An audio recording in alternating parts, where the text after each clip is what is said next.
up on headline news, President Trump postpones the State of the Union address due to government shutdown. And then, the latest in deadly shootings taking place in Florida. But first, will there be a second vote on the UK's succession from the EU? Headline news starts right now.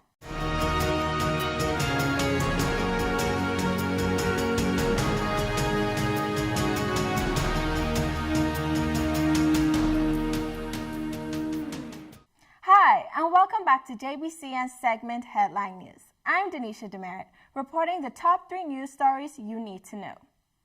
First up, a second referendum on the UK leaving the European Union seems more likely than ever. Many political scientists are skeptical of a second vote, as the first one seemed to have backfired in 2016 when Prime Minister David Cameron called for the vote. New York Times political reporters Max Fisher and Amanda Taub state that a second vote could worsen one of the gravest problems facing British democracy and Western democracy more broadly, plummeting faith in the political system, which has fractured political parties and paralyzed governments. Many fear that a second referendum will further divide the country. We will continue to update you on this developing story.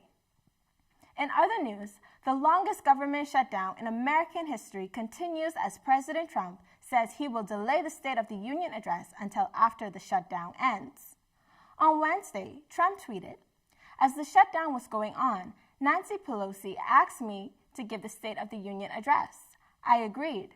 She then changed her mind because of the shutdown, suggesting a later date. This is her prerogative. I will do the address when the shutdown is over." The address was scheduled for Tuesday, January 29th. However, now the date of the address is unknown as the shutdown continues. Speaker of the House, Nancy Pelosi, reiterates the need for the government to open again. Pelosi states that it is time to open up the government so that we can negotiate how to best protect our borders. We will keep you updated on the government shutdown as it continues. And lastly, a 21-year-old gunman shot and killed 5 people in a Florida bank on Wednesday afternoon.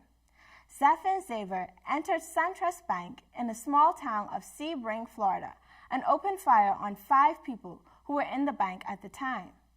After opening fire, Zaver called the police and admitted to shooting the victims. When the police arrived, Zaver had barricaded the door, forcing police to shatter the glass doors and enter the bank. The motive for this attack is still unknown.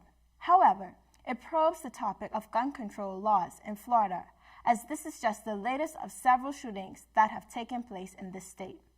This has been Denisha Demerit reporting for JBCN's Headline News.